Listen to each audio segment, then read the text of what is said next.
Hi, I'm Father Jim Forson, and I'd like to share with you some reflections on the Gospel of this fifth Sunday in Lent. And this Gospel is a fantastic one. And what I'd like to be able to do is read it along with you, and we kind of walk our way through it together. It's one we all know about the woman caught in adultery. Early in the morning, Jesus arrived again in the temple area, and all the people started coming to him, and he sat down and taught them.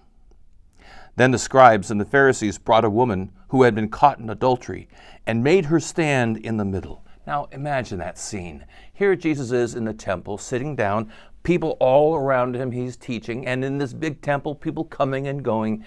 And the Pharisees take this woman and stand her right in their midst to humiliate her. They said to him, "Teacher, this woman was caught in the very act of committing adultery. So where's the guy? If she was caught in the very act, by Mosaic law, they both were guilty."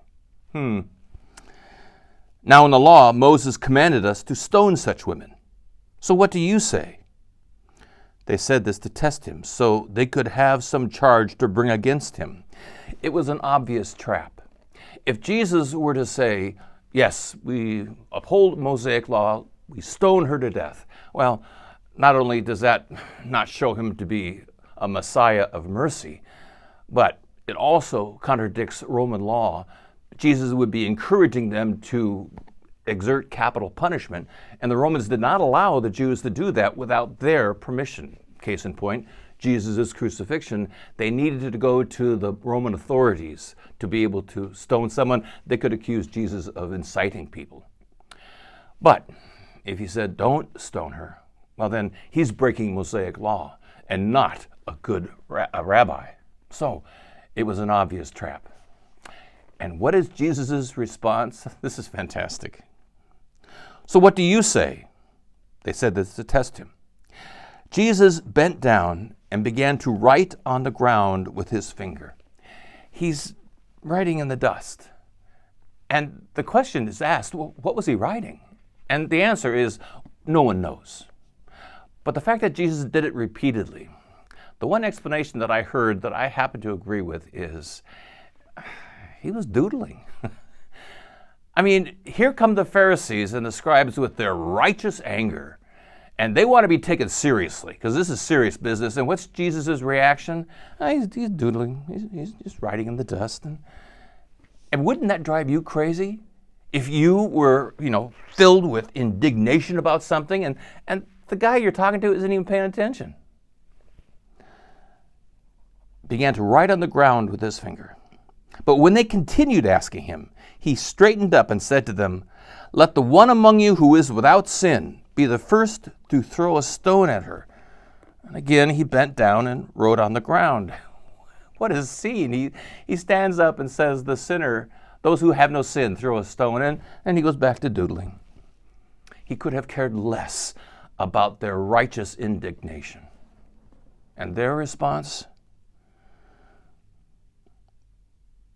So, in response, they went away one by one, beginning with the elders. Why did they go away? Why did they drift away? Well, possibly because Jesus had posed them a challenge that they knew they couldn't possibly meet. They were sinners too, just as this woman caught in adultery. So who were they to throw rocks? Possibly they drifted away because they were humiliated. Possibly they drifted away because they couldn't bring themselves to do the best thing, and that is to be able to say to the woman, "Forgive us. We've publicly humiliated you.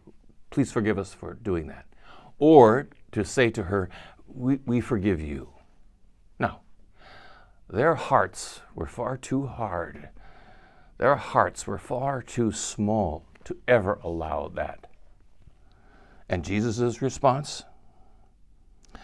So he was left alone with the woman before him. Jesus straightened up and said to her, "Woman, where are they?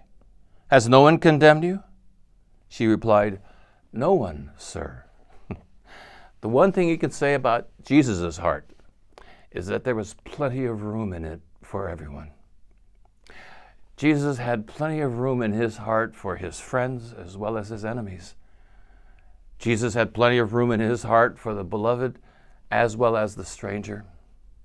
He had room in his heart for all of his very uncertain, unsteady apostles, the ambition of John and James, the uncertainty of Peter, the doubts of Thomas. He had room for them all. He had room in his heart for tax collectors and prostitutes, and that was not necessarily a very appealing crowd, and he would eat with them. He had room in his heart for them, as he had room in his heart for the woman who was bleeding terribly and broke all cultural barriers by touching Jesus, which she should never have done. And rather than condemn her, he says to her daughter, "Your faith has saved you." He treats her with tenderness and compassion. He had room in his heart for her and for the lepers, for the centurion, his overlord, the Romans who had conquered the Jews and now comes looking for a favor because his servant was suffering terribly. He had room for his overlords, the centurions, and he had room for the repentant thief who hung on the cross next to him. And this day you will be with me in paradise. He had, in the middle of his suffering, room for his grieving mother at the foot of the cross. He had room for everyone, including this woman caught in adultery. "Woman, where are they? Has no one condemned you?" She replied, "No one, sir." Then Jesus said, "Neither do I condemn you. Go, and from now on, do not sin anymore."